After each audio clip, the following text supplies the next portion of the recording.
Bom dia pessoal. Quem está chegando aqui, todos muito bem-vindos. Deixa eu convidar a professora Carolina Miguel. O pessoal está entrando. Bom dia, bom dia. Bom dia. E aí, Carol, bom dia, tudo jóia? Tudo bem? Me escutando bem? Perfeitamente, está ótimo o áudio. Tu está me ouvindo direitinho? Tudo certinho, ó. Bom dia aos que já estão aqui conosco também, né? O pessoal é rápido. O pessoal é rápido, o pessoal é madrugador. Eu estou mandando aqui nos grupos de WhatsApp o convite, normalmente reforçando o convite, daí o pessoal vai entrando, né? Maravilha. Da mesma forma aqui. Aí hoje me dou conta que estamos fazendo a nossa live de no dia de São Valentim, né? A gente até vai falar um pouquinho de direito comparado. Mas lembrando que dia de São Valentim não é dia dos namorados, necessariamente. Então, é um dia, assim, de amizade, até da história do São Valentim nesse sentido, né? Então, feliz dia de São Valentim para ti, Fábio, que é colega e amigo há tanto tempo, agora de live. Pois é, eu acho que isso a gente podia falar rapidinho. Tem gente que, dos teus alunos que te segue, não me seguiu, que não me conhece, e vice-versa, né? Verdade. Então, a gente foi colega na graduação, né? Desde 2000 e eu nem sei quando que a gente começou a ser colega efetivamente, mas ingressamos na graduação do Direito da PUC. 2003, talvez. Eu acho que 2002 ou 2013, exatamente, que a gente ingressou na faculdade. Nos formamos em 2005, 2002. A colação foi em 2006, né? Janeiro de 2006. E desde então somos parceiros aí de estudos. Esses dias, eu e o professor Fábio estávamos aí estudando para a nossa live, para o nosso curso também, que depois a gente traz mais informações, né? E aí a gente, acho que a gente estava mandando ali o WhatsApp um para o outro, eu lembrei dos bilhetes que a gente trocava na sala de aulas, debatendo os trabalhos de grupo. Não era cola, viu, gente? Era bilhete mesmo. Mas depois disso a gente seguiu aí com uma amizade, uma parceria muito legal de estudo e trabalho, né? E, Carol, lembra quando a gente era estagiário, a gente se encontrava no fórum, coisa assim. Era muito divertido, mal se cumprimentava ainda, lembra? A gente não era colega, a gente só se via, eu acho. Sim, né? A gente chegou a ser colega depois numa turma que se cruzou lá na faculdade. Alguém pediu para eu colocar Perguntou o tema da live, acho. Tá ali, questões probatórias, né? Acho que tu colocou ali o título. Direito probatório na prática. Está aqui em cima, ó, questões probatórias na prática. Eu acho que é a Soraya, doutora Soraya, que perguntou, está aqui em cima. Tá. Exatamente. E podemos começar sobre isso, né? Não sei se a gente começa, eu pelo menos me apresentando, o Fábio depois se apresentar também, porque aqui a gente tem aluno de tudo que é lado, né? Então eu sou a professora Carolina Milevaca, sou advogada desde aí da nossa formatura, então desde 2006 tenho experiência na advocacia civil, processual civil, e fiz pós-graduação, mestrado e doutorado lá na PUC do Rio Grande do Sul, aqui na PUC do Rio Grande do Sul, né? De Porto Alegre, que aqui estou, o Fábio já está um pouquinho mais distante, mas foi onde a gente fez a nossa graduação também. E desde 2012, como professora de cursos de pós-graduação, cursos de graduação, de capacitação de advogados, fui também conselheira seccional da OAB do Rio Grande do Sul, e tive aí a experiência maravilhosa de coordenar alguns cursos junto à OAB do Rio Grande do Sul de capacitação de advogados, né? Então, junto à ESA, a Escola Superior da Advocacia. E foi uma experiência maravilhosa, porque eu acho que é bem o que a gente está vendo aqui hoje, a ideia da nossa live e depois do curso que a gente vai ministrar online, né? Eu e o Fábio, que é a maravilhosa junção entre a teoria e a prática, né? Na advocacia e na judicância também, porque nós temos aqui um magistrado que depois vai se apresentar academicamente aqui para nós. Mas eu quero começar aqui essa live deixando esse recado, que eu acho que é essencial e imprescindível para uma boa advocacia.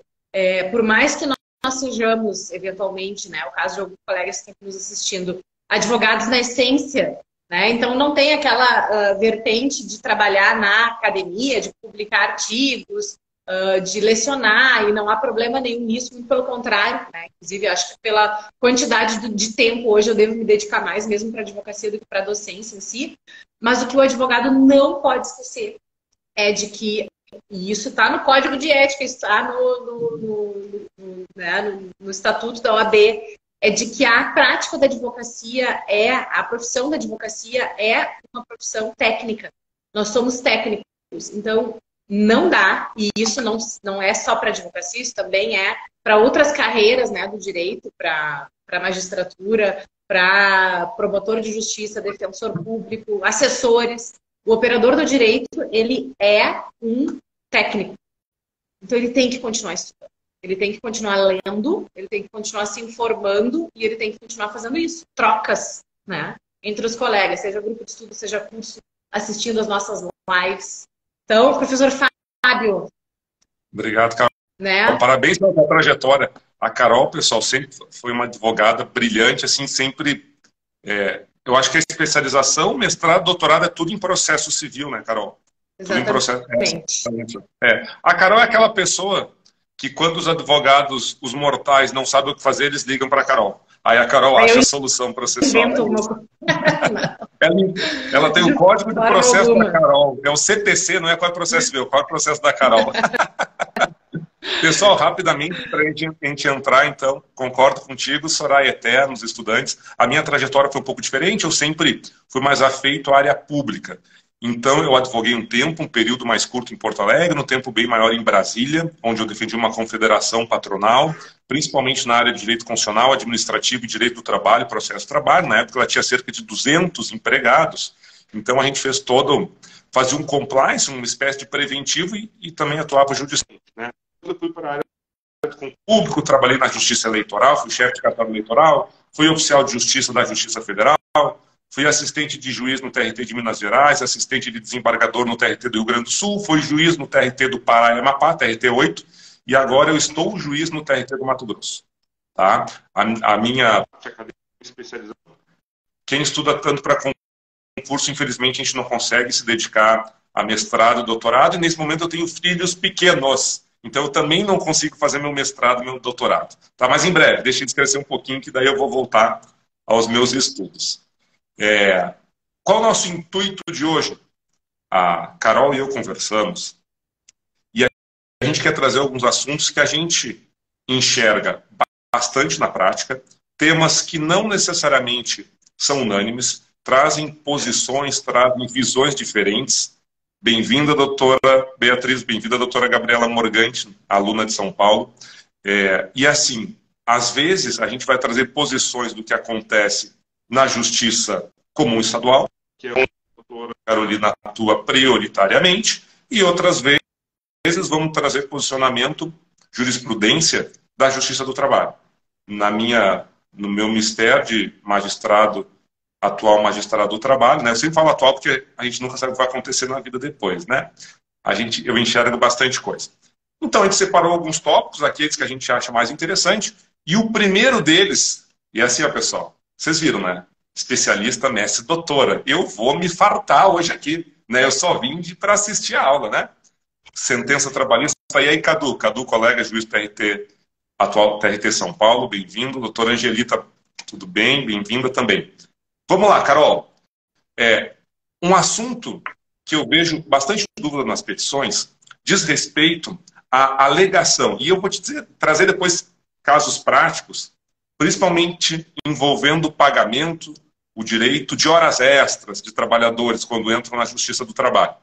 O que a gente pode começar falando sobre o direito municipal, estadual, consuetudinário, o que o CPC fala e o que a gente tem visto na prática civil aí? Perfeito. Eu até vi, Fábio, mas deixa eu só fazer um adendo aqui. O Fábio é o nosso mestre da voluntariedade, da obstinação, da competência, viu? Porque esse aí, ele falou a carreira dele de magistratura, mas o que ele decidiu fazer, ele conseguiu. Em qualquer lugar do Brasil. Então, assim, a gente vai atrás ali dessa motivação do Fábio, que realmente é totalmente contagiante.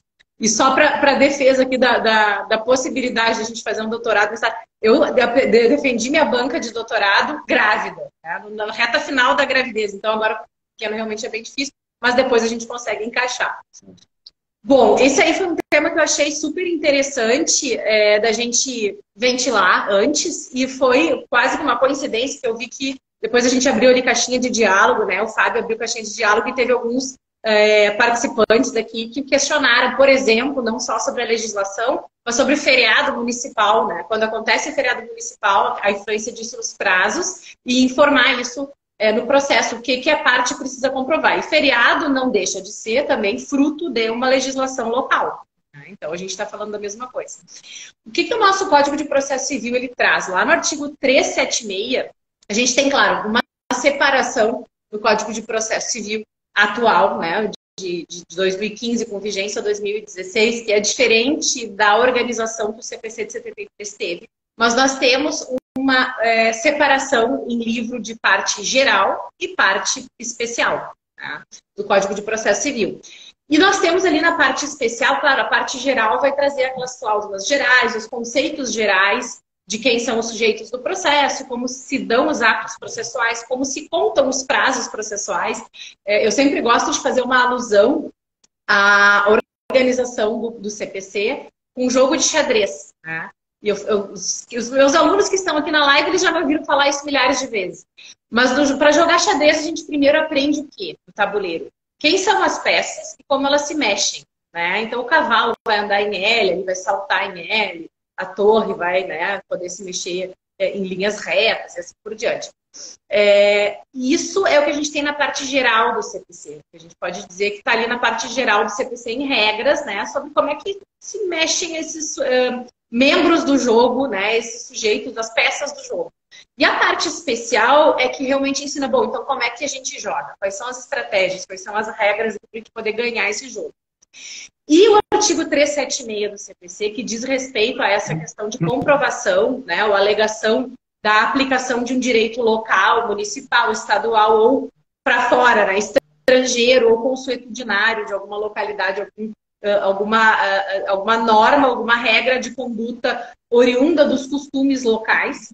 O 376 está lá na parte especial, né? Então ele está dentro, inclusive, de um capítulo que diz respeito a direito probatório, por isso que a gente está aqui falando sobre isso, então, né, lá no 376. E a menção do texto é: a parte que alegar direito municipal, estadual, estrangeiro ou consuetudinário, provar-lhe-á o teor e a vigência, se assim o juiz determinar. Então, o que a gente tem aqui nesse artigo? Ele é uma única exceção que a gente pode encontrar no CPC, em que o exercício da prova está destinado para uma norma jurídica. Podemos falar genericamente para o direito, né? E não para provar a existência e como ocorreu um fato. Então, as provas, efetivamente, elas existem para isso. Claro que hoje a gente tem uma ótica muito mais moderna para a prova. A gente fala também no Brasil de expert witness, né, que é uma experiência que a gente tem no direito comparado no direito estadunidense ou inglês, né, nos procedimentos de common law, no universo da common law, de testemunhas técnicas, testemunhas então que vão ser trazidas para falar sobre o seu conhecimento técnico. A gente tem um amigo Scuri que pode ir nessa linha, mas nesse nosso conceito originário, o 376, ele dá essa atribuição para a parte, né? Você vai alegar uma norma, a existência de uma norma estadual, local ou estrangeiro, quer dizer que é fora do âmbito de conhecimento esperado do magistrado, você tem que provar a sua vigência. Se assim o juiz determinar. Né? Então a gente ainda tem essa chave de ouro ali no final do artigo. O que esse artigo ele traz? Na verdade, ele é uma escusa para o juiz não ser obrigado a conhecer absolutamente todas as normas, tanto aquelas que são vinculadas à sua jurisdição territorial ou de matéria, né? Aqueles nossos critérios de competência, quanto, olha o professor Gustavo Santana entrando aqui na nossa live, bem-vindo, é sempre tão bom quando tem professores junto com a gente, daí eles agregam, inclusive, acho que tem caixinha aí para depois para perguntas e comentários e acréscimos. Mas o magistrado aqui, ele então está um pouco protegido, né, com a questão probatória que é jogada para a parte. Eu gosto muito e o gancho que eu faço aqui para a gente conversar, dessa parte final. Se assim o juiz determinar. Né? Quer dizer, existe sim nessa norma uma abertura, uma viabilidade de um magistrado recebendo, vamos lá, na petição inicial, uma alegação de que é aplicável aquele caso concreto, uma norma, né, uma normativa de direito consuetudinário, de direito estrangeiro, de um direito estadual, municipal, está aberto para o próprio magistrado fazer a busca da verificação da vigência e do teor da lei. Até porque são aspectos, vamos convir, né, absolutamente objetivos. Ou a lei está vigente ou não está. E hoje em dia, inclusive na nossa modernidade, é cada vez mais fácil a gente identificar isso, verificar isso, né, por uma facilidade de comunicação e de publicação que nós temos, eletrônica, inclusive virtual. E o teor também da norma é uma informação fácil de se buscar e objetiva. Então, a gente permite também que o próprio magistrado, a gente pode até dizer aqui, exerça os seus poderes instrutórios, né? Se ele pode fazer isso em relação a fatos, ter uma iniciativa de determinar que uma testemunha seja ouvida, o magistrado pode de ofício determinar que uma perícia seja realizada para desvendar o fato em si, quanto mais uma norma. Né? Então, me parece bastante interessante a gente falar um pouquinho também aqui sobre o levar a sério essa parte final, do se assim o juiz determinar. Eu gosto bastante que o Fábio aqui, como magistrado, vai debater desse lado, né, da relação, porque me parece que o exercício, o esforço probatório da parte, vamos pegar o exemplo aqui da parte autora, mas pode ser a parte ré na contestação, é sempre bem-vindo, e isso é regra para tudo que se alega no processo, que já vem espontaneamente, né, na petição inicial. Mas, não vindo, me parece que a aplicação, por exemplo, aqui de uma penalidade pela não comprovação da vigência desde o início do diálogo processual seria exacerbada por parte do magistrado. Ele tem ali, a norma deixa muito claro, pelo menos na esfera do processo civil, né? A norma deixa muito claro que haverá esse ônus probatório se o juiz assim determinar. Porque, do contrário, ele está também, né, aberto e ele está autorizado a fazer a busca dessa comprovação. Ou dessa verificação. Comprovação não, que o magistrado vai fazer a verificação, a checagem da sua vigência do seu teor. Eu acho interessante a gente lembrar, eu gosto muito do direito comparado, parece bobagem, porque às vezes a gente vai na prática processual, né? Puxa, eu vou ficar citando aqui as Federal Rules of Civil Procedure dos Estados Unidos. Claro que não, é claro que no processo, no dia a dia ali do jogo de xadrez, a gente vai ter uma prática muito mais, um diálogo muito mais limpo, escorreito e efetivamente necessário. Mas existem milhares de zonas cinzentas no processo, e quando acontece essa zona cinzenta, a gente vai falar aqui de produção antecipada de provas, né, Fábio? A gente vê, antes de ligar a live, que a gente já vem falando, e polêmicas, existem essas zonas cinzentas, convivamos com elas, que bom que é assim, o direito é vivo, pronto. O que a gente faz para sair dessas zonas cinzentas? O que a gente faz para trazer luz para isso? Teoria, estudo. E aí sim, quando vem essa zona cinzenta no processo, a gente coloca a luz, sim, na petição, né? Sim, na produção probatória, no recurso, no diálogo com as partes, com o juiz, a gente joga a luz pela teoria, porque o direito é técnico, não é só prática, não é só cancha de processo. Então, as Federal Rules of Civil Procedure dos Estados Unidos, né, pelo menos nesse âmago de processo federal, traz a regra 44.1, que expressamente deixa muito claro, não, norma, direito estrangeiro, legislação, isso é encargo da corte. É ela que vai fazer essa verificação e aplicação da norma. As questões de fato, aí sim, elas vão ter um esforço probatório das partes, e lá nos Estados Unidos essa separação fica mais forte ainda, né? Porque lá a gente tem, inclusive, demandas cíveis submetidas ao júri. E aí o júri vai fazer essa apreciação probatória quando o magistrado, a corte, vai fazer essa apreciação normativa. Então, é só um exemplo que eu trago, já que a gente está falando de direito estrangeiro também, para demonstrar como em outros sistemas a gente pode ter uma forma de lidar um pouco diferente com essa questão de prova de norma local. Entendi. Falei pelos cotovelos. Carol, olha só, que eu quero fazer observação relacionada a esse dispositivo, tá, pessoal? Quem entrou agora, a gente está debatendo o dispositivo 376, que fala de direito municipal, estadual, estrangeiro e consuetudinário. Na parte final do dispositivo, e a Carol destacou muito bem, fala que a parte vai provar o teor, a vigência, se o juiz determinar. Vamos para uma questão muito prática. O juiz não determinou nada. A parte alegou em processo trabalhista, isso acontece muito, tá? O que acontece? Reclamante, por exemplo, que é o autor da ação, pede o pagamento de horas extras, diz que trabalhou em todos os feriados, que nunca teve compensação e nunca recebeu em dobro aquele labor em feriados. Aí ele menciona na petição inicial, trabalhei no dia 1º de janeiro, no dia 25 de dezembro, no feriado do Dia das Crianças, no dia 15 de novembro da Independência. Assim vai. Nos engasgamos na mesma hora, que bonito isso. Isso é sintonia. E ele não menciona, às vezes, primeiro erro, tá? Feriados estaduais e municipais. Não menciona. O reclamante pode ter trabalhado nisso, mas não menciona. Ultimamente, eu tenho visto em algumas localidades petições iniciais que mencionam feriados municipais e estaduais, aqui no Mato Grosso, tá? Que é onde eu presto jurisdição.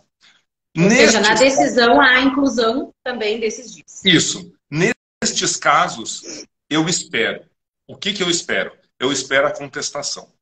Se a contestação não impugnar aquele labor em feriados estaduais e municipais, eu fico calado. Não impugnou o teor e a vigência, as datas, não impugnou absolutamente nada. Se a contestação impugnar, aí eu já tenho um modelinho do despacho que eu peço que na réplica trabalhista, tá? Não é réplica, é manifestação sobre a defesa de documentos, o reclamante, que é quem está alegando, neste caso, o feriado municipal, por exemplo, traga o teor e a vigência da lei municipal que instituiu aquele dia de feriado, tá? Mas aqui tem uma observação, Carol. E aqui é uma observação muito interessante, porque a jurisprudência do STJ caminha para a esquerda e a do TST para a direita, que é o seguinte. O que o STJ vem dizendo? Vem dizendo assim, ó. Se o juiz atuar naquela comarca, naquele estado, ele é obrigado, o juiz é obrigado a saber o teor e a vigência dos feriados estaduais e daquele município. Vocês estão entendendo? Então, eu estou mais tempo em Cuiabá. Eu sou obrigado a saber todos os feriados municipais de Cuiabá e os estados e os feriados estaduais do estado do Mato Grosso. Tá? Então, assim, o STJ tem este entendimento. O TST, não. O TST diz assim, se tu não comprovou que aqueles dias eram feriados estaduais ou municipais, o juízo só é obrigado a conhecer legislação federal. E aí vem um problema. Que problema é esse? Porque pode ocorrer de surgir uma decisão surpresa. Porque o juiz pode deixar de determinar que a parte mostre o teor e a vigência daquela lei municipal estadual, por exemplo. Né? E aí vai ter um problema. Para mim é uma nulidade. Né? Se o juiz não pedir para a parte que alegou direito municipal ou estadual, se ele entender que nem o STJ, tranquilo, eu conheço porque aqui está na cidade onde eu atuo, está no estado onde eu atuo. Se ele não pensar assim, ele é obrigado a intimar a parte para provar o teor e a vigência se a reclamada, nesse exemplo, tiver impugnado. Tá? E se não tiver impugnado, ele tem que deferir logo. Tá? Só que tem mais um problema. Mais um problema. Atualmente, Carol, eu estou na condição de juiz volante. O que é o juiz volante? É aquele que apaga incêndio. Tá? Eu estou numa vara porque o titular estava de férias. Uma colega vai sair em licença maternidade, eu vou lá. Uma colega se acidentou, machucou a mão, machucou o pé, eu vou lá, fico 1, 2 semanas. É assim. Eu sou vinculado à presidência, eu sou vinculado ao município, aí a presidência fica na capital, no estado do Mato Grosso, em Cuiabá, e eu estou direto em Rondonópolis, Sorriso, Sinop, Primavera do Leste. Nessas cidades, eu não atuo. Eu estou lá só apagando incêndio, eu estou vinculado a Cuiabá. E aí, nessas cidades, o que tu acha, Carol? Será que eu sou obrigado a conhecer os feriados municipais lá de Sinop, de Sorriso? Mesmo eu estando vinculado a Cuiabá e ficando só uma semaninha em Sinop? O que tu acha? Pois é. Aí a gente entra naquela questão de a necessária separação do magistrado, né, do juiz pessoa e do juiz função que ele está exercendo. E isso se resolve também com regras gerais, principiológicas para assegurar essa saúde processual, esse saneamento processual. O que eu estou querendo dizer com isso? A gente tem uma jurisprudência orientada, como bem lembraste, Fábio, e as partes, né, o reclamante e o reclamado, ou a gente pode trazer aqui para o processo civil, né, o autor e o réu, eles, com a máxima vênia, não têm a obrigação, ou necessidade, ou mesmo obrigação legal, né, de saber quais são as condições ali de circulação ou substituição do magistrado ou não. Ele vai se dirigir a um juízo, claro que aquilo é exercido, né, pela pessoa que está ocupando aquele cargo naquele momento, mas ele precisa ter uma estabilidade de expectativa do que vai ser aplicado em relação a regras de ônus probatório, isso tudo juntando as fontes normativas.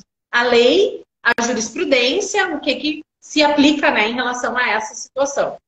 Então, o que eu acho interessante é a gente fazer esse diálogo. Eu acho que o diálogo, não só no processo, né, em vários momentos, em várias áreas da vida, mas o diálogo, ele resolve muitos problemas. E as decisões surpresas, Fábio, eu acho que, especialmente um magistrado que tem uma condição como essa, né, de fazer aí essa judicância em diferentes entranças, né, em diferentes comarcas, que por vezes não tem ali o conhecimento detalhado daqueles feriados, daquela legislação local, o diálogo é absolutamente necessário. Pode ser até mesmo, e não há nenhuma objeção nisso, eu acho inclusive mais saudável do que o contrário. Acho que a tua forma aí, Fábio, de conduzir, esperar a contestação para depois fazer essa manifestação maravilhosa. Mas por que não o magistrado já logo depois da petição inicial? Não há problema nenhum nisso, né? Fazer essa busca probatória e já fazer essa determinação para que seja comprovada a legislação. Porque, veja, gente, a gente não está fazendo aí uma determinação de comprovação de fato, que é efetivamente um ônus conhecido pelas partes, mas é a comprovação da vigência e teor de uma lei. E o 376 dá essa escusa para o magistrado. Se assim o juiz determinar. Não está ali, né, a menos que a parte contrária alegue. Inclusive, Carol, que aliás, são previsões. Os juízes do trabalho nunca determinam isso. Isso é um problema. Por quê? Porque o TST tem esse posicionamento, desculpa de interromper, bem firme. Claro. Se for lei municipal, estadual, estrangeiro, consuetudinário, né, normas assim em geral, incumbe a parte comprovar o teor e a vigência. Então, assim, eles eximem totalmente, o TST exime totalmente a magistratura de conhecer de ofício e de ela usar o 376 na sua redação assim, perfeita, se assim determinar. Eu entendo o seguinte, se eu não determino, quer dizer que eu estou conhecendo aquilo ali, né? E aí eu acho que se interpreta, Fábio, no sentido de um esforço maior aí do magistrado local, efetivamente. Por mais que ele esteja nesse exercício, né, mais rotativo aí entre diversas comarcas. Caberá, então, ao magistrado, inclusive, seguir a jurisprudência nesse sentido, né?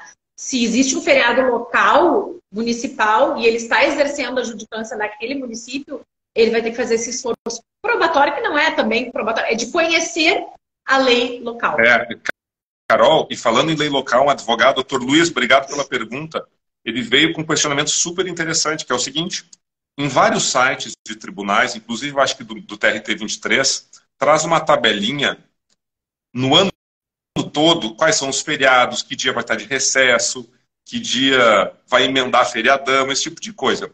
No site do tribunal, em alguns tribunais, já traz a informação nessa cronograma anual, né, janeiro, fevereiro até dezembro lá, tal dia marcadinho em vermelho, feriado municipal em Canoas, em São Leopoldo, né, falando aí do Rio Grande do Sul, em Caxias do Sul.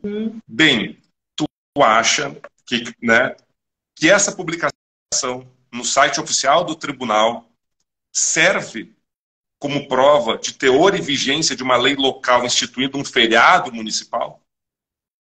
Pois eu acho que sim. Eu já ia dizer que não emana do Poder Judiciário essa determinação, porque qual é o problema que a gente pode ver aí? Vamos imaginar uma publicação nesse sentido no site do tribunal? Eu acho que assim, gente, eu acho que a interpretação tem que ser o máximo favorável à parte, desde que ela não esteja agindo ali na não desincumbência de um ônus óbvio seu e em má fé. Então, eu não vejo nenhum problema da gente poder interpretar assim como prova, se efetivamente a gente verifica, aí a gente tem o contraditório ali para trazer, não está vigente. Mas qual é o problema que eu vejo aí? pelo menos aqui no Tribunal de Justiça Estadual Gaúcho, a gente tem também esse tipo de publicação, e ele é feito normalmente no início do ano, ou no fim do ano em relação ao ano seguinte, né? Para uma programação de quais dias de expediente, inclusive, vai haver trabalho ali na Justiça Estadual. E aí, vamos imaginar que no curso do ano exista a alteração daquela legislação municipal pelo Poder Legislativo, que tem a competência para isso. E aí, como que uma publicação de mídia, de comunicação do Poder Judiciário vai valer mais no sentido de prova da vigência de uma lei que foi revogada no mês seguinte. E 3 meses depois eu estou utilizando aquele fato como comprovação de feriado. Então aí a gente vai ter uma disputa de qualidade de prova muito grande. Claro, a gente está aqui, né, elucubrando casos concretos e aqui a gente vai ter que trazer. Aí, como que a gente chega nisso? Porque um problema que a gente tem muito grande de humanamente compreender é como que no processo, por vezes, são consideradas verdadeiras certas afirmativas, verdade processual.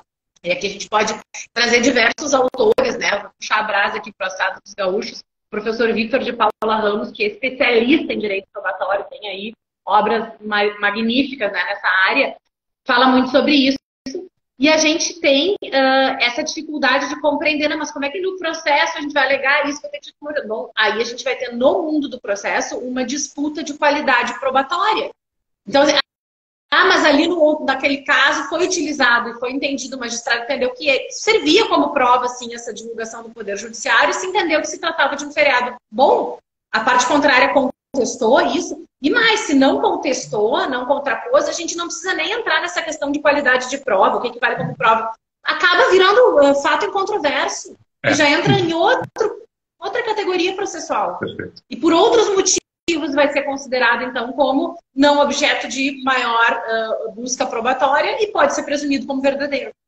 O doutor Marcelo Kreisner, nosso amigo processualista aqui, honra de estar aqui na nossa live. Ele mencionou que o TJ de São Paulo e o STJ não vem aceitando esses documentos. Da mesma forma que tu mencionou, Carol.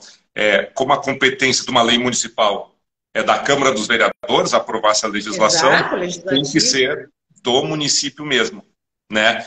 O doutor Luiz está questionando, e assim, doutor Luiz, eu concordo com o senhor. Tá? Eu vou me arriscar, até pela simplicidade do processo do trabalho. Tá? O processo do trabalho é mais simples. A partir do momento que um tribunal assume o risco de fazer essa publicação, ele cria uma espécie de expectativa na advocacia local que naquele dia, por exemplo, o foro não vai abrir, de que vai suspender prazo, tá? E de que aquele dia, por exemplo, é feriado municipal. Né? Concordo com o senhor, mas, doutor Luiz, assim, alguém já mencionou, por precaução, se eu fosse fazer uma inicial, se eu fosse fazer uma contestação, no momento que eu fizesse falar o dia... Porto Alegre, eu acho que é feriado dia 2 de fevereiro, né? Mas não em todas as comarcas do Rio Grande do Sul. Isso, é só em Porto Alegre. O que é Nossa Senhora do quê? Navegantes. São cidades que têm rio, cidades que têm água. Banhados. Eu sei que Belém também é. Então, assim, menciona na petição inicial, o fulaninho trabalhou no dia 2 de fevereiro.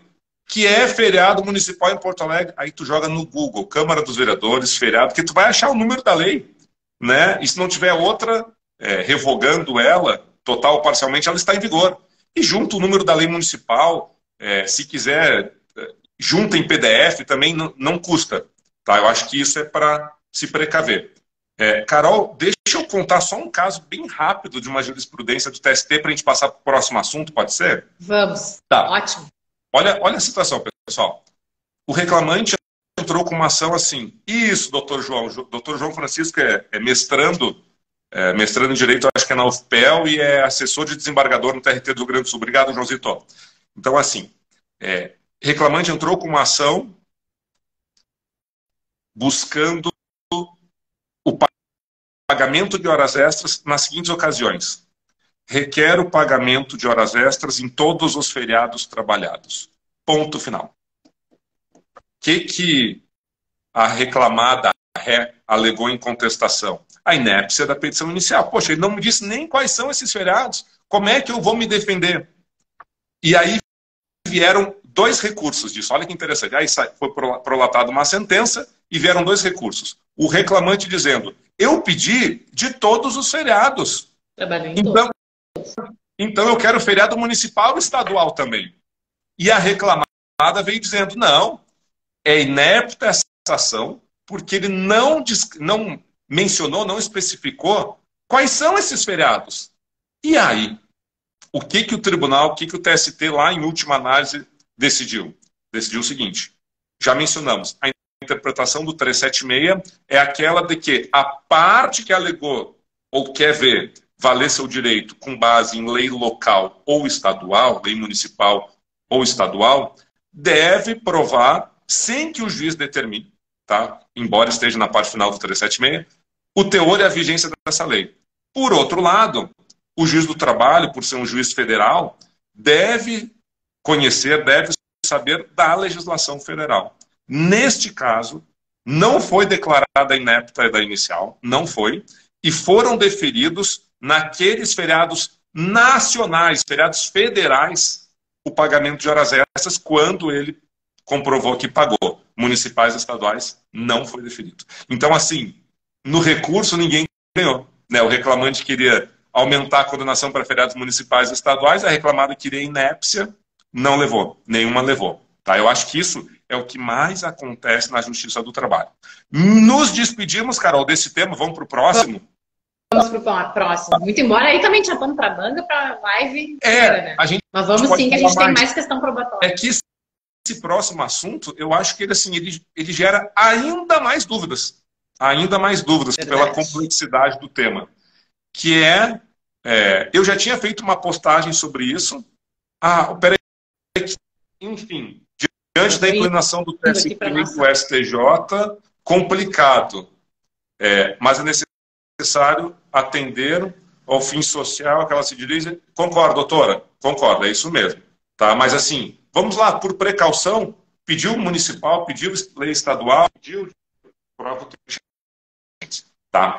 Próximo assunto. Eu já tinha feito uma postagem e veio na caixinha de perguntas uma pergunta sobre a produção de prova, e aqui a gente vai ter mistura com exibição de documentos, aqui a gente vai pensar muito em sucumbência e tal. Eu levanto a bola, claro, né? Passo para a nossa mestra e doutora. Carol, o que tu quer falar um pouquinho sobre PAP com a gente? PAP, já ganhou o nosso apelido, né? Eu gosto muito dessas, o IRDR, o IAC, como a gente tem procedimentos aqui processuais, para a gente ficar um pouquinho mais íntimo, a gente atrasa o apelido. Então, nossa produção antecipada de prova. Um tema interessantíssimo que a gente tem, porque já existia no CPC de 73, foi mantido no CPC atual, só que no CPC de 73 me parece que o assunto estava um pouco mais estabilizado, porque ele estava ali bem qualificado e arrolado como uma espécie de ação cautelar. Né? Lá no livro que a gente tinha no CPC de 73 do processo cautelar, e aí a gente tinha as ações cautelares nominadas, que a gente chamava, né? Tinha também medidas e ações que poderiam conter tutelas cautelares, independentemente daquela nomenclatura e propósito específico, mas o CPC trazia o rol das ações cautelares e lá estava a produção antecipada de provas. Então a gente sabia que se tratava de uma ação autônoma, de natureza cautelar, e se submetia às regras ali do processo cautelar antigamente traçado. Hoje nós temos a produção antecipada de provas a partir do artigo 381 do CPC, e ele está localizado em meio aos capítulos, né, a seção ali destinada à produção probatória. Então a gente vai ter produção antecipada de provas ao lado ali de um título que diz respeito às disposições gerais da prova, depois a produção da prova documental, a produção da prova testemunhal e assim por diante. Está lá a produção antecipada de provas. Então, destacou-se a produção antecipada de provas de um rol que me deixava muito claro que ela era um processo autônomo. E aqui o CPC traz ali no 381, né? A produção antecipada de provas será admitida, em quais situações, fala de competência, fala que ao fim do processo os autos vão ser entregues para o autor, né? Claro que aí a gente está falando em processo físico, mas não só essa norma diz o que acontece com os autos do processo físico, mas a tônica. O que o CPC quer entender que é o procedimento antecipado de prova, né? Produção antecipada de prova. E aí aqui eu já estou entregando, né? É um procedimento autônomo, sim. É um procedimento pelo procedimento comum? Não. É um procedimento autônomo, preparatório, que tem início processual e fim processual. E aquela produção destacada de prova, a gente vai utilizar, se for o caso, em um processo principal. Então, eu gosto de ver a produção antecipada de provas. Eu preferia que o legislador fosse mais claro nisso tudo, né, para explicar efetivamente do que se trata. Mas eu gosto de ver a produção antecipada de provas como como se nós fizéssemos um destaque, né, da fase de produção probatória de um procedimento comum para um momento anterior, preparatório. Por quê? Porque aí nós temos aquelas hipóteses dos incisos do 381. Porque alguma daquelas hipóteses aconteceu. E isso é bem importante. Eu acho que na jurisprudência trabalhista isso vai ao encontro, né, do que a jurisprudência processual civil traz, de um rigor na verificação da ocorrência daqueles incisos. Coisa que, quando o procedimento, né, cautelar de princípio antecipado de provas no CPC 73 não acontecia, porque lá a gente tinha que comprovar os requisitos da necessidade de tutela cautelar. Então, o 381 menciona que a produção antecipada de provas vai ser admitida quando há fundado receio de que vai ser impossível produzir aquela prova ou verificar aqueles fatos, né, futuramente na pendência da ação principal. Então, a gente fala aqui de prova perecível, né? Provas, então, por exemplo, periciais que vão acontecer numa situação mutável no processo civil, quando a gente fala muito de contratos de entrega de coisa e a coisa é perecível. Então, aqui no Sul a gente tem um agronegócio bastante, né, presente em outros locais do Brasil também. Mas então, entrega de soja, um produto perecível, a gente tem justificado que uma testemunha que eventualmente não estará mais disponível para testemunhar nos próximos meses ou anos, até por questão de saúde, né? A prova, para ser produzida, seja suscetível de viabilizar a autocomposição ou outro meio adequado de solução de conflito. Aqui é bem interessante. O inciso 2 do 381 demonstra, olha, e aqui o inciso 3 vai também nesse sentido, né? Quando o prévio conhecimento dos fatos possa justificar ou evitar o ajuizamento de ação. O inciso 2 e 3 são novidades do CPC e eles enaltecem esse espírito de, olha, se a gente puder não litigar, melhor. Ou, tá bom, precisou litigar, vamos litigar o menos possível. Porque aí a gente tem cláusulas gerais, né? Por exemplo, lá o artigo 3º, parágrafo 3º do CPC, que fala que a qualquer momento, em qualquer procedimento, em qualquer grau de jurisdição, o magistrado e as partes, os sujeitos do processo, têm o dever, né, de estimular e oportunizar a mediação. E a conciliação também. Mediação é diálogo, conciliação é efetivamente chegar naquele acordo. Então, eu acho bastante interessante esse aspecto do inciso 2 e o 3, porque eles são portas mais flexíveis para quem quer buscar o procedimento de produção antecipada de provas, conseguir o deferimento para que ela aconteça, né? E até conversando com o professor Fábio aqui, a gente estava falando sobre essa questão, né, de produzir uma prova para conhecer qual é o meu potencial probatório desses fatos, e aí saber, eu tenho chance no processo principal, inciso 3º, ou eu estou com uma boa prova em mãos, será que eu consigo com isso estimular que a parte contrária venha para uma autocomposição? Porque, veja bem, não vai valer a pena litigar sabendo que eu vou ter esse resultado de perícia, esse testemunho, tá? E a gente conversando ontem, a Carol me deu uma ideia sensacional. Primeiro, quero ver instituída lá na judicância do professor Fábio. Na Justiça do Trabalho, o manejo de PAP, de ação específica, de produção antecipada de prova, não é tão comum. Tá? Não é tão comum e, como os incisos mencionam, elas poderiam gerar muito mais certeza à parte, que é o inciso 3, ou ainda gerar uma possibilidade de conciliação. Mas como é que funciona quando se ajuiza uma PAP? Se ajuiza uma PAP, a gente abre, normalmente é reclamante que precisa de algum documento, né? Assim, 90% é documento que buscam. Não é perícia, não é ouvir uma testemunha, uma remoção de alguma... sempre não. 90% é documento. Abrimos parte para a parte reclamada se manifestar. Apresente tais documentos aí, dá o prazo de 10 dias para apresentar a contestação. Aí vem esses documentos ao processo, o reclamante vai analisar se com eles compensa ou não compensa ajuizar uma ação trabalhista. Vieram, por exemplo, cartões de ponto, que é um documento que incumbe ao empregador ter a posse, Aí o advogado reclamante vê, de fato, ó, teus cartões de ponta, as horas extras, estava tudo certinho, de acordo com o olerite, o contra-cheque, o recibo de salário. Ou ainda, olha, tu fazia muito hora extra e não recebia nada no teu contra-cheque. Ou ainda, esse teu cartão de ponta, e desculpa a expressão, são porcos, são britânicos, são invariáveis, não valem para nada, vamos anular isso daqui com base na súmula 338 do TST. Bem, isso é o que acontece. O que não é comum é o seguinte, e essa é a ideia que a professora Carolina me deu ontem. Chegados esses documentos, vindos para o processo esses documentos, antes de abrir para a parte autora 10 dias, por exemplo, ela se manifestar sobre eles, agenda-se uma audiência. Por quê? O inciso 2º do 381 ele é categórico. A prova a ser produzida seja suscetível de viabilizar a autocomposição. Pronto. Né? A gente deveria fazer isso na Justiça do Trabalho. E a gente acaba não fazendo.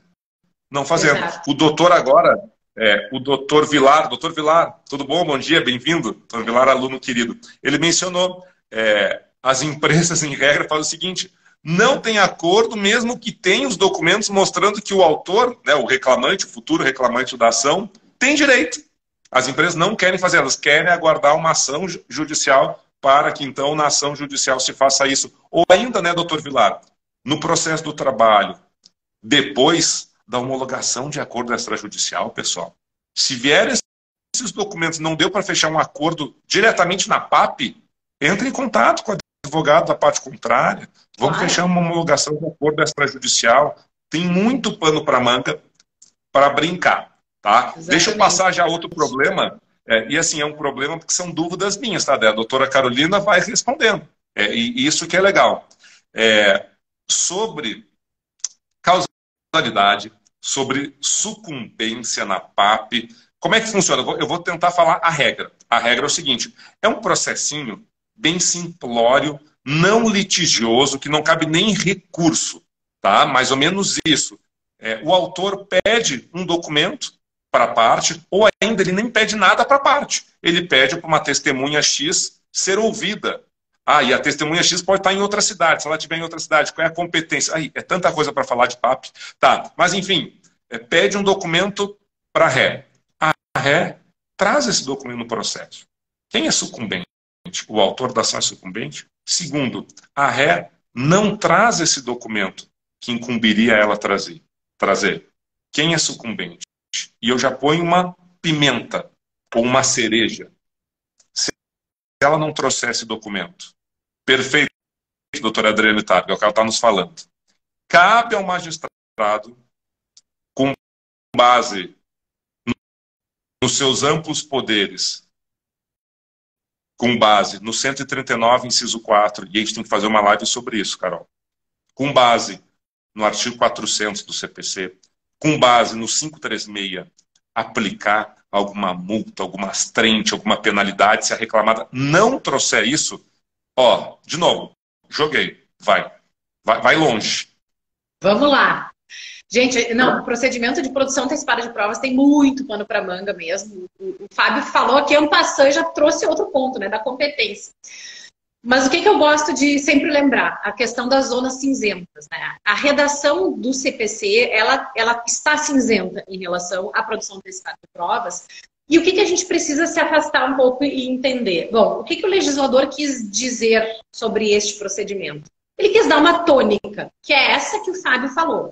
É para ser um processinho, né? A gente usa essa expressão, mas é para ser um procedimento burocrático, de apenas destacar do processo principal a produção de uma prova. Tanto é que, olha só, o magistrado ele não vai se manifestar sobre o conteúdo dessa prova. Né? A gente ele não entra no mérito, né, Carol? Ele não entra no mérito. Ele nem se declara, não, realmente a prova foi capaz de demonstrar a ocorrência desse fato. Então, a gente encontra no CPC limitações de atuação, tanto para o magistrado, dentro do seu máximo potencial de atuação como magistrado, quanto em relação à própria parte autora, porque a gente tem ali um ajuizamento, né, da produção antecipada de provas que é condicionado às hipóteses dos incisos do 381. Então, o autor também está de mãos atadas, ele pode tudo no procedimento de produção antecipada de provas. E o réu, né, porque O nosso 382 ali, parágrafo 4º, justamente traz isso. Nesse procedimento não se admite defesa ou recurso, salvo contra a decisão que indefere totalmente a produção da prova pleiteada pelo requerente originário. Ok.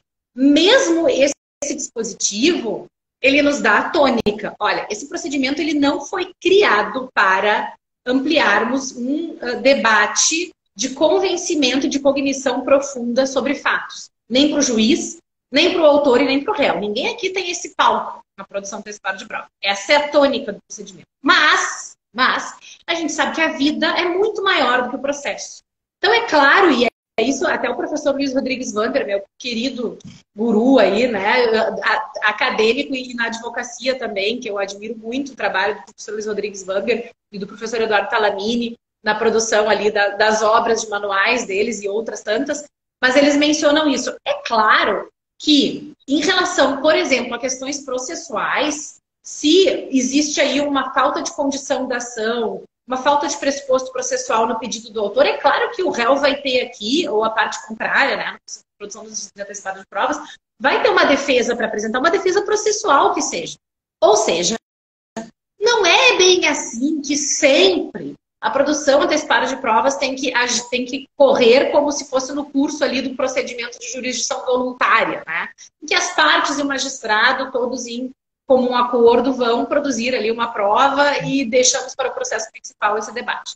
A questão da exibição de documentos, que o professor Fábio trouxe muito bem, é muito peculiar. Se a gente for fazer essa pesquisa de jurisprudência, por exemplo, no STJ, em relação à sucumbência no procedimento de produção antecipada de provas, a gente vai encontrar a maioria das decisões calcadas em exibição de documento e com a tônica, por mais que sejam emendas, né, e decisões posteriores a 2016, mas com a tônica da ação cautelar de produção antecipada de provas. Mencionando o quê? Qual é a regra geral?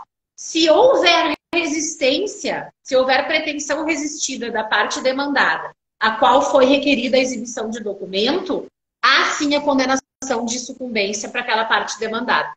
Tá. E o que é resistência? O que é pretensão resistida? E a gente entra aqui em outros critérios. E aí aqueles exemplos concretos que o Fábio trouxe, né? Vamos imaginar a hipótese de que a parte reclamante ou autora, né, vamos falar que é de direito do trabalho ou direito do processo civil, ingressa com a produção antecipada de provas e de início comprova que administrativamente, por meio de um e-mail, de um ofício, de uma comunicação, a prova que consegui fazer, ela solicitou para aquele reclamado, ou para aquela parte demandada, a exibição do documento. E se trata de documento cuja exibição faz parte de um dever legal do demandado e um direito do demandante. Bom, então aqui a gente já teve uma pretensão resistida, inclusive administrativamente, extrajudicial.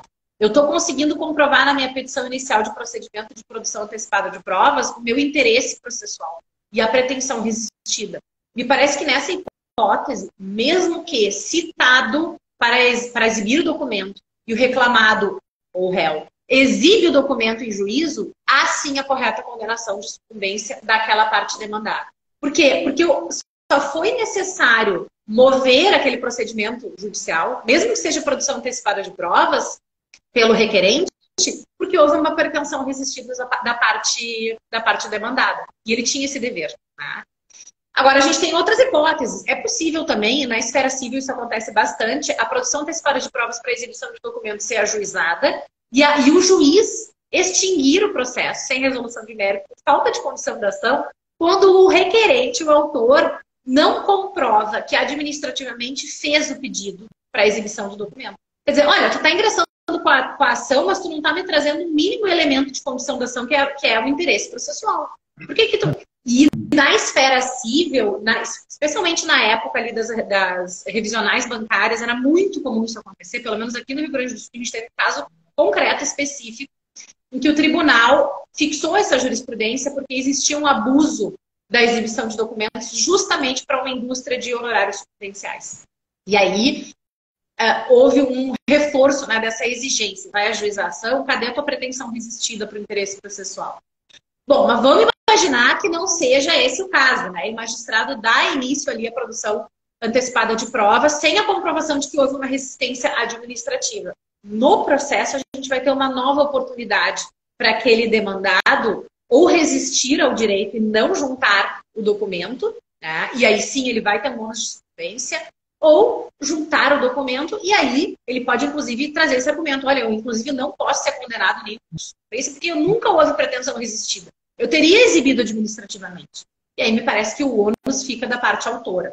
Com relação àquela questão ali de multas astraente, né, ou enfim, para exibição, me parece absolutamente aplicável, sim, todas aquelas regras vinculadas à exibição de documentos, né, eu estou ali justamente chegando lá, né, a produção da prova documental, a exibição de documentos, que traz ali, sim, a aplicação de multa, tanto para a parte ré, até mesmo para terceiro. Uhum. O terceiro que tem que produzir o documento, que tem que exibir o documento, ele pode ser imputado em medidas coercitivas. Então, é claro que, seja no procedimento de produção antecipada de prova, seja no bojo do processo, no procedimento principal, essas aplicações de medidas coercitivas, se necessárias e se justificáveis, sejam aplicadas também para a parte demandada.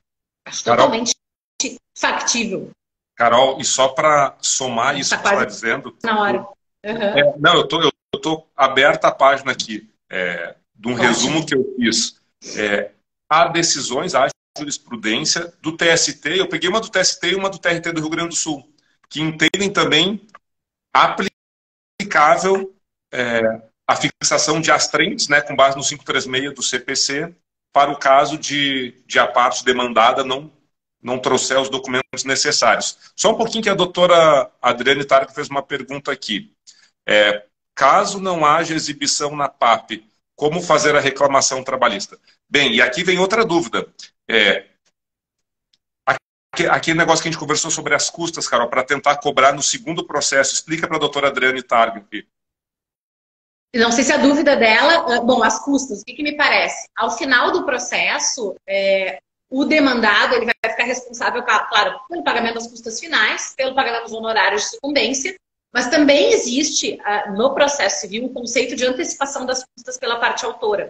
Então, o que a parte autora faz ao longo do processo? Quando paga as custas de distribuição, os honorários do perito, as custas para a citação, para a intimação, para um ofício. Ele está antecipando as custas, mas se ao final for verificado que a causalidade da demanda, né, o princípio da causalidade foi dado pelo réu, ele é sucumbente, a parte autora pode, obviamente, pedir um ressarcimento desses custos gastos com o processo. E não me parece prejudicial, né? Me parece inclusive plausível que possa ser incluído nesse pedido de reembolso ao final do processo principal as custas que eu gastei lá para distribuir minha produção antecipada de provas. Né? Então a gente pode também levar para a sucumbência do demandado na ação principal. Mas eu não sei se a dúvida da colega também foi no sentido, bom, aí se o réu não exibe, aí eu vou entrar como, né, com a ação principal? E aí a gente vai ter uma regra específica aqui no CPC para a exibição de documento, inclusive o artigo 400, ao decidir o pedido, o juiz admite como verdadeiros os fatos que, por meio do documento ou da coisa, a parte pretendia provar se a recusa for havida legítima ou o requerido não efetuar a exibição. Então a gente tem aqui uma regra de presunção, de autorização de presunção de veracidade dos fatos alegadas pelo autor, e que ele queria comprovar com aquele documento, mas aquele documento só está em posse do requerido. Tá. O artigo 400 permite essa presunção de veracidade, quase que uma revelia documental. Tá, Carol, assim, só para... Eu também achei que a gente não tinha respondido a pergunta da doutora Adriane. Sim, eu acho que são duas questões que tem que separar. Ingressou com a PAP. Estamos falando da PAP ainda, tá? Reclamada, nada fez. Quedou-se inerte, calou-se. Eu acho que tem que fazer duas coisas. Primeira, solicitar que o juiz, com base em seus amplos poderes instrutórios, mencionamos até o 536, peça para o juiz determinar o cumprimento de uma obrigação de fazer, que é trazer no processo esses documentos em 10 dias, por exemplo, em 15 dias, sob pena de pagar multa diária, uma multa fixada. Tá? Ainda na PAP, deixa claro para o juiz que a reclamada, ao não trazer os documentos, está sendo sucumbente. Entendeu? Ela vai dar causa a uma ação judicial certamente. Tá. Então são essas duas coisas na PAP. Chegamos na ação judicial. E a doutora Adriane Continua a pergunta. É interessante justificar que teve a PAP? Com toda certeza. Menciona, até pode abrir uma preliminar lá na petição inicial, se for o caso. Olha, teve PAP, não veio ao processo nenhum documento. Por isso, desde já, e aqui eu acho que o fundamento é o 396 do CPC, que é de exibição de documento ou coisa, fala, olha, desde já, portanto, requer, como a reclamada não trouxe, por exemplo, nem administrativamente, nem na PAP, requer que traga esses documentos agora, até para o reclamante conhecer, sob pena, aí sim, da incidência de aplicar da a presunção do artigo 400. Tá? Se não trouxer, vai entender verdadeiro meu passo. Eu acho que é esse o passo a passo, né, Carol? Isso. E mais, eu acho que ponto para o requerente que faz a PAP. Por quê? Porque ele justamente tentou ou evitar o procedimento principal com a possibilidade de autocomposição ou conhecendo o documento não ingressar com a ação principal, né? Então ele fez um exercício processual mais resumido, que é a produção antecipada de provas, justamente por um cuidado processual. Quer dizer, magistrado, eu tentei evitar ou conhecer ao máximo o terreno dessa ação principal. Isso. E não foi possível por resistência da parte contrária, então agora não me resta outra alternativa, senão mover esse processo. Carol, pelo adiantado da hora, o doutor Vitor nos fez a seguinte pergunta, doutor Vitor lá de Sorriso, mestre em Direitos também. Interesse de agir. É necessária a notificação extrajudicial da empregadora? Não, não é necessária. Só que o que a jurisprudência trabalhista, Vitor, vem enxergando? Enxergando o seguinte, se o reclamante encaminha um e-mail, uma notificação extrajudicial e a reclamada nada fala, automaticamente, quando se entra com a PAP, existe o que deu causa? Aí é o princípio da causalidade. O que causou o manejo dessa ação da PAP? Foi o silêncio na seara administrativa. A pretensão resistida. Isso. Exatamente. E isso vai dar ensejo ao quê? Aos honorários de sucumbência. Tá? Porque ele foi obrigado a entrar. Carol, assim, a gente anotou muito mais coisas para falar. Mais. Eu acho que a gente vai ter que aumentar até o nosso curso para tratar bastante sobre isso. Dr. Ramon, advogado lá de Macapá, bom dia, bem-vindo. Carol, passo a palavra para ti, porque como meu escritório está organizando todo o evento, fala um pouquinho sobre esse nosso encontro do mês que vem, por favor. Então, vamos lá. A gente vai ter, a partir aí de 2 de março, 2, 7, 9 de março, a partir das 19 horas, horário de Brasília, até 9h30, 3 dias de aula ao vivo, pelo Zoom, né? Então a gente tem as inscrições ali, tanto no meu Instagram quanto no Instagram do Fábio, tem as informações sobre inscrição.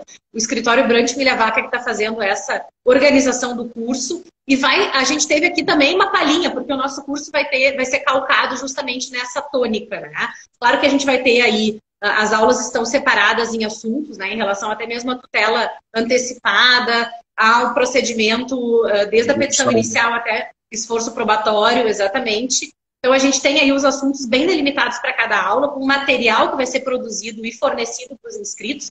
Mas, durante a aula, a gente vai ter justamente esse jogo, né, de contribuição aqui da condução da aula por mim, né, nessa esfera do processo civil, com os acréscimos do professor Fábio com relação ao que acontece ali no processo do trabalho.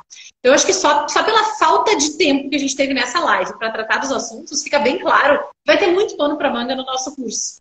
Né? Manifestação, gente, ali de interesse e inscrição, tem o número de WhatsApp que está ali já no nosso Instagram, está no feed, né? A gente também volta e meia coloca nos stories, mas está no feed ali dos nossos canais de Instagram, todas as informações sobre o curso. Tá? Carol, fala dos bônus para eles, que tu colocou à disposição dos alunos. Exatamente.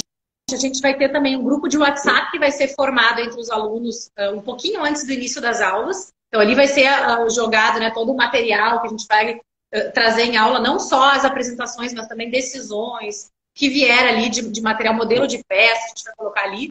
E um mês de consultoria acadêmica aqui sobre as dúvidas que eventualmente vocês tenham em relação aos assuntos tratados em aula pelo escritório aqui diretamente. Aí vai ser justamente um canal aqui que o escritório vai prestar. Então a gente vai ficar aberto aqui no corpo docente do escritório, vai ser justamente ministrado e diretamente respondido por mim. nessas dúvidas que eventualmente os alunos tenham, durante um mês. Assim, então, eu não sei se o pessoal escutou, Carol. Eu não sei se o pessoal escutou, pessoal, assim, ó, fazer um curso de atualização em processo civil, de prática em processo civil, com pitadas de processo do trabalho. Olá, doutora Ana, bom dia. Obrigado, João. Obrigado, doutor Luiz, pelos comentários. E de bônus, pessoal, um mês com a doutora Carolina. Assim, ó, tô com uma dúvida num processo não trabalhista, tá, pessoal? Civil. É verdade. Civil. Aqui a esfera é processo civil. Estou com um problema. Doutora, me dá uma luz, me dá um help. E esse help, na vida de advogados, representa milhões, pessoal. Milhões. Milhões de dinheiros. Não, é o que eu falei, gente. A oxigenação de conhecimento é muito importante. O processo, claro, ele é feito do dia a dia, da nossa prática, mas o que dá luz a essa zona cinzenta realmente é o conhecimento teórico e esse tipo de troca que a gente vai fazer aqui no nosso curso. Tem também alguns descontos especiais, né, para ex-aluno. Aí eu acho que o Fábio também já divulgou no perfil dele. Eu ia dizer isso, eu consegui chorar para os meus alunos, como eu sou o convidado do curso, olha que honraria minha, um desconto especial para quem já fez os meus cursos, tá? Tô colocando aqui, pessoal, bata um print depois da tela. É esse o WhatsApp lá do escritório para inscrição, tá? Só confira para mim, Carol, eu acho que é esse daí, né? E assim, excepcionalmente, esse curso não ficará gravado. A Carol e eu chegamos à conclusão, a gente ainda está estudando a melhor maneira, à luz da LGPD, de fazer essas divulgações para um futuro momento. Então, as aulas serão ao vivo e não ficarão gravadas. Tá? Então, assim, quem tiver um problema, vou ter que viajar. Minha sugestão, não se inscreve, porque de 3 aulas tu vai perder uma, ou fala lá com o escritório, fala com a Carol e tenta negociar um preço. Eu vou botar de novo aqui, ó, o telefone. O desconto, pessoal, é para ex-aluno de qualquer... É só dizer, ó, fiz o curso do professor Fábio, ano passado, ano retrasado, sei o quê. Eu vou mandar aqui, ó, o telefone de novo, estão me pedindo, 99835-2313, DDD 51. 313, bata um print da tela. Mas está lá no meu Instagram, no feed da professora Carolina, tá? Inclusive todo o conteúdo do curso previsto. As aulas, o que vai ser tratado. Esse material da live aqui, que a gente faz um resumo, né? A Carol faz um resumo, eu faço outro resumo, porque não tem o meu, tem 12 páginas aqui, um resumo de 2 pontos de hoje, né? Eu vou disponibilizar na aula também, para os alunos, para os inscritos, eu vou disponibilizar, tá bom? Carol, acho que é isso, Maravilha. Né? Excelente, foi muito boa essa troca. Olha como a gente tinha coisa para falar e não foi possível pelo tempo. E principalmente a contribuição dos colegas. Então eu quero agradecer aí todos que entraram na live e trouxeram perguntas, porque no curso a gente vai ter inclusive um ambiente muito mais íntimo, né, por mais que seja online, para esse tipo de debate. Então participem, gente, porque vale muito a pena. A gente começar o ano oxigenando como que a gente vai conduzir os processos ali a partir de março. Pessoal, obrigada, Fábio, pelo espaço aqui no Insta. E vamos continuando com as próximas lives também. A gente vai publicar ali nos nossos canais. Tá. Obrigado, pessoal. Um abraço. Valeu. Tchau, tchau. Valeu, gente.